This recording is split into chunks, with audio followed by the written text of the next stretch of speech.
Bharatiya Janata party की बड़े mandate के साथ सरकार बन रही है कि बीजेपी की सरकार जा रही है। इस बार भाजपा हरियाणा में तीसरी बार भाजपा हरियाणा का चुनाव पूरी तरीके से हारेगी।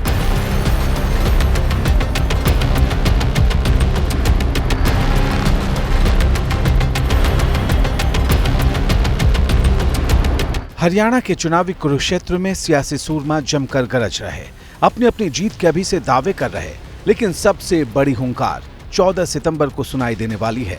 इस दिन प्रधानमंत्री नरेंद्र मोदी कुरुक्षेत्र से करेंगे हरियाणा के लिए अपनी चुनावी रैलियों की शुरुआत।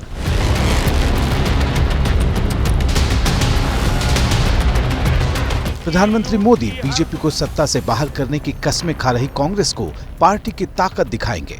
इस बीच राज्य की सियासत में गठबंधन के गणित पर अब धीमा गुना भाग चल रहा। आम आदमी पार्टी और कांग्रेस में गठबंधन का चैप्टर फाइनली क्लोज तो नहीं हुआ, लेकिन आम आदमी पार्टी की तरफ से उम्मीदवारों की लिस्ट जारी करने से गठबंधन वाली चर्चा में ट्विस्ट आ गया। आपकी पहली लिस्ट में 20 उम्मीदवारों के नाम हैं। इनमें 11 सीटें ऐसी हैं जहां कांग्रेस ने पहले से प्रत्याशी उतार रखे हैं। जाहिर है अलायंस की संभावना सवालों में है। कि हम अपने राष्ट्रीय नेतृत्व के आदेश पे काम करते हैं, क्योंकि हम एक मजबूत विकल्प हैं।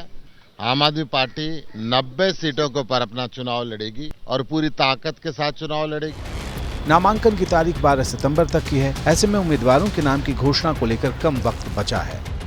कि देखिए 12 तारीख तक ही नॉमिनेशन होना है, समय बहुत कम बचा है। हम लोग अपनी लिस्ट पहली लिस्ट जारी कर चुके हैं और दूसरी लिस्ट भी जल्दी आ जाएगी। मजबूती के साथ चुनाव लड़ेंगे। अब इस पर कांग्रेस क्या कह रही है ये सुन लेना भी यहाँ दिलचस्प है।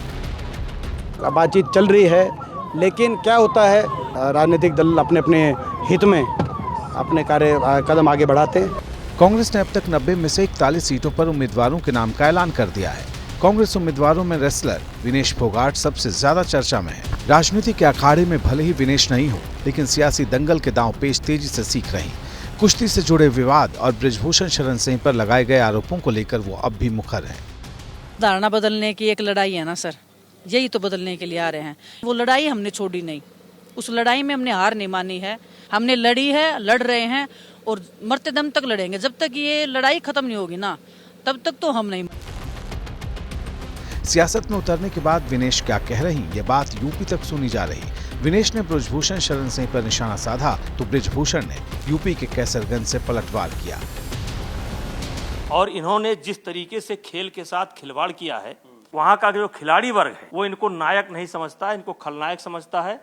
और ये बात कांग्रेस के समझ में आएगी और हो सकता है जल्द समझ में आ जाए। हरियाणा के चुनावी दंगल में कई बातें ऐसी हैं जिसको लेकर देश भर की निगाहें इस पर टिकी हैं। तो उधर जननायक जनता पार्टी की नजर चुनावी जंग के साथ ही इसके नतीजे पर अभी से है। दुष्यंत चौटाला कह रहे कि विधानसभा त्रिशंकु होगी और कांग्रेस और बीजेपी हमारी तरफ देखेगी। और मैं भी मानता हूँ पिछली बार हमने फैसला लिया, नया संगठन था कि हम मिलकर जूनियर पार्टनर के तौर पर चलेंगे। इस बार जूनियर भी रहे तो भी मुख्यमंत्री होगा जननायक जनता पार्टी का।